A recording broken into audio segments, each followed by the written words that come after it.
Who is the wide receiver one in the 2026 NFL draft class?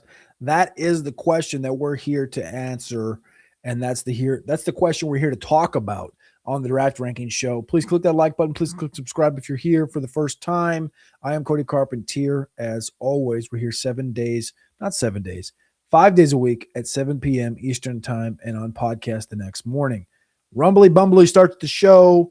Little bit, I guess, the way Jordyn Tyson's career went at Arizona State by way of Colorado. A lot of injuries for Jordyn Tyson, one that he's even still nursing today as he goes through the pre-draft process. He had an ACL, MCL, PCL at Colorado before transferring to Arizona State. He missed all the 2023 season because of that injury in 2022. In 2024, he had a collarbone injury towards the end of the season, causing him to miss the college football playoff that, of course, Cam Scatterbo and the Arizona State Sun Devils took part in. He was banged up in 2025 as well with hamstring injuries towards the end of the season. He's only played 30 career games in 4 seasons of college football. Not a lot, but what we did see was a lot. He was an 18-year-old breakout during his collegiate process, including that time at Colorado State. 6'2" and 1/8, 203 pounds, above 9-inch hands. We project him for around a 4.54, 4.56. Not sure we're going to get an official time on that.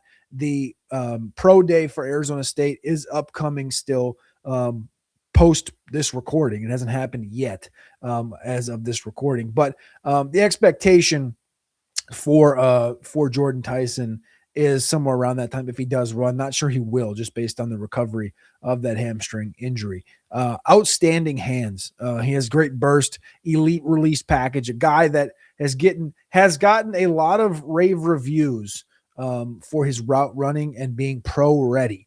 First team all Big 12 in 2025 and 2024. He was a new Big 12 newcomer of the year.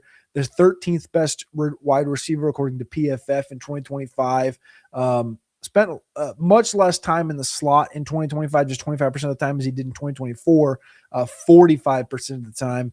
We talked to a couple of Arizona State sources that just said he was a dog. I mean, he's this guy. He plays through a lot of soft tissue injuries, and he is the deal. We talked about injuries when it comes to multiple positions, and I've talked about it on a number of shows about what side you're on. If you're on the side of, injuries are just freak accidents, whether it's, a bone break or something like a collarbone, or if it's soft tissue, which is hamstrings, which is quads, which is groin, which is abdominal, muscle stuff, which goes into ACL, PCL, MCLs, right? That is the number one thing that correlates to ACLs is having weaker hamstrings. You can ask any doctor that.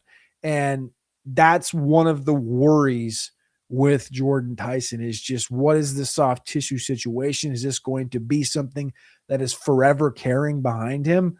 It's something that Stephon Diggs at Maryland had a hard time getting through, but he's finally feels like in his later 20s, early 30s has gotten through kind of this injury bug that, if you remember, you go back to Maryland, he broke his leg at Maryland. And that caused his draft stock to really drop during his time there, not only also being in Maryland, but he was a 5-star recruit coming out of high school, Stephon Diggs.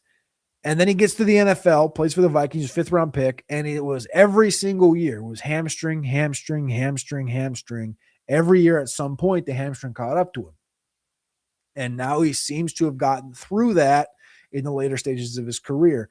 Will that type of a situation be on Jordyn Tyson's horizon, or is he getting through that? I don't know. That's the big question, because when you talk about the ceiling for a guy like Jordyn Tyson and what Jordyn Tyson brings to the table, I circle one name for a ceiling, and that is he has what it takes to be a Justin Jefferson type. He is the youngest breakout in this class, 18.1 years old. That is the youngest breakout in this class, period, amongst anybody. His yards per runs fine, 2.37, a little below average, a little below where you want it to be, but a 34% team total production, which is number 2 amongst all these Power 4 players. I've comped him to Tyler Boyd. That's a median comp. That's a guy that a lot of people hate that comp because like Tyler Boyd was a number 3.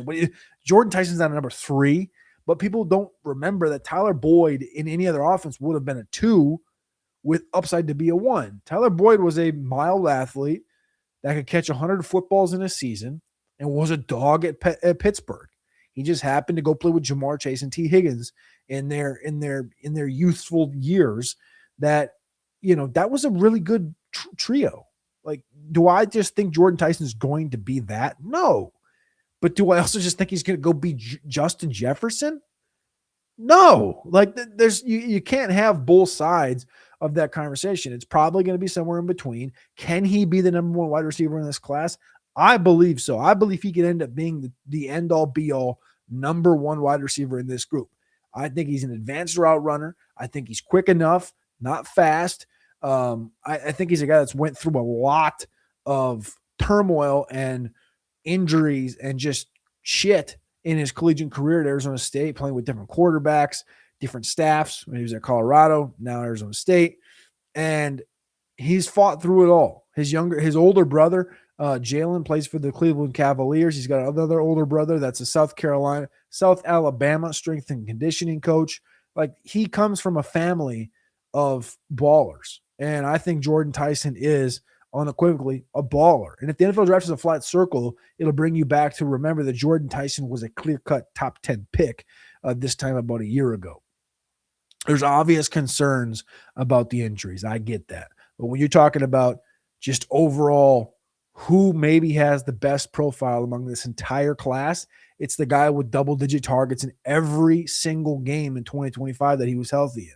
It's a guy that has the dynamism, the high volume at the wide receiver position, the high-level route running at the wide receiver position, rare lateral kind of suddenness and instincts and separation ability at the wide receiver position. As I nearly lose my speech over a cough, I believe that Jordyn Tyson has what it takes to be the wide receiver 1 in the 2026 NFL draft class. I'm just not quite there. I'm close. But I think when you compare his profile to what I've talked about in previous episodes of Carnell Tate, where it's just like, it's a profile that doesn't really have a lot of problems. It's a very clean profile. You question whether he can be outside X. You know he can be a number 2. Everything is just checking boxes with Carnell Tate. With Mekhi Lemon, that guy's ceiling is effervescent. And I think his floor is a slot dog, which is a Golden Tate, Wan'Dale Robinson type. And with Jordyn Tyson, the interesting thing is if you gave me truth serum and just said, tell me the truth, that this guy's healthy in 5 years, what is he? I think the fact of the matter is, if he's healthy for the next 5 years, he might be the best wide receiver in the whole damn sport.